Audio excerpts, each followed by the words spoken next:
ডানে দালাল, বামে দালাল, সামনে দালাল, পেছনে দালাল, আমিও দালাল, কিন্তু আমি বাংলাদেশের দালাল। ওই দালালদেরকে বাংলাদেশের রাজপথে দাঁড়িয়ে মোকাবেলা করবো ইনশাআল্লাহ। যারা 5ই আগস্ট পলায়ন করেছেন তাদের উদ্দেশ্যে বিশেষ একটা বার্তা। আপনাদের একজন নেতা প্রায় সময়ই বলতো খেলা হবে।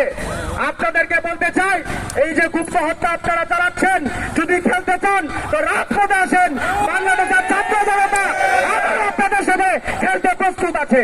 ছাত্র জনতার পক্ষে কথা বলার কারণে কারাবরণ করেছিলেন আপসীন জনতা ব্যারিস্টার আন্দালিব রহমান পার্থ ভাইয়ের পক্ষ থেকে এবং তার হাতে গড়া ছাত্র সংগঠন বাংলাদেশ জাতীয় ছাত্র সমাজের পক্ষ থেকে সবাইকে জানাই সংগ্রামী শুভেচ্ছা এবং সালাম। আজকে যে ইস্যু নিয়ে আমরা কথা বলছি রাজু ভাস্কর্য চত্বরে, সেটা আমাদের জন্য কষ্টকর, আমাদের জন্য দুঃখজনক। কারণ 5ই আগস্টে আমরা যে স্বাধীনতা পেয়েছিলাম সেই স্বাধীনতা আমরা কর্মশ ভোগ করতে পেরেছি। তার আগেই আরো একটি দাবি নিয়ে আমাদেরকে আজ রাজপথে নামতে হলো। অন্তর্বর্তীকালীন সরকার আপনাদেরকে আমরা বলে দিতে চাই, একটা জিনিস মনে করে দিতে চাই, 5ই আগস্ট খুব বেশি দিন দূরের নয়। 5ই আগস্টের ছাত্র জনতার রক্তের উপর পাড়া দিয়ে আপনারা সেই ক্ষমতায় বসেছেন, আপনারা ভুলে গেলে চলবে না।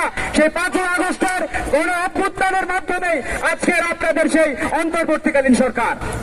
আর সর্বশেষ আরো একটা জিনিস বলে দিয়ে আমার বক্তব্য শেষ করব। ডানে দালাল, বামে দালাল, সামনে দালাল, পেছনে দালাল, আমিও দালাল, কিন্তু আমি বাংলাদেশের দালাল। ওই দালালদেরকে বাংলাদেশের রাজপথে দাঁড়িয়ে মোকাবেলা করবো ইনশাআল্লাহ। ধন্যবাদ সবাইকে।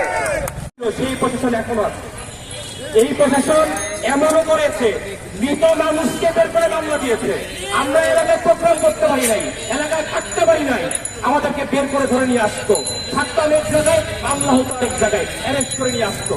কিন্তু এই 5 আগস্টের পর থেকে এই ইউনুস সরকার, এই উপদেষ্টাদের সরকার কয়জনকে অ্যারেস্ট করতে পেরেছে? তার একটি ফল আজকে আমার যোদ্ধারা ঘুম হচ্ছে। আজকে কষ্ট লাগে, এই সরকার সাধারণ ছাত্রদের নিরাপত্তা নিশ্চিত করতে পারছে না। আমরা স্বরাষ্ট্রমন্ত্রীর কাছে জবাব চাই, কেন আপনি পারছেন না? আপনি না করলে আমাদেরকে ফেরত দিন।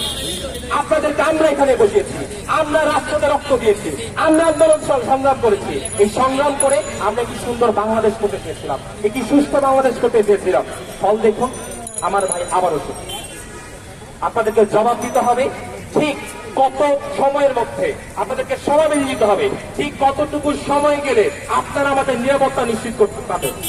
আমাদের নিরাপত্তার প্রথম শর্ত হবে, যেই খুনিরা 17 বছর আমাদের নির্যাতন করেছে তারাই আজকে আবার এই পুনরায় খুনের যেই চক্রা চলছে তারা সেটি পুনরায় সংঘটিত করছে, তাদেরকে সবার আগে বিচারের আওতায় আনতে হবে। আপনারা বললে আমাদেরকে 12 দিন 17 মিনিট লাগবে, আমরা এনে দিব। কারা কারা করেছে?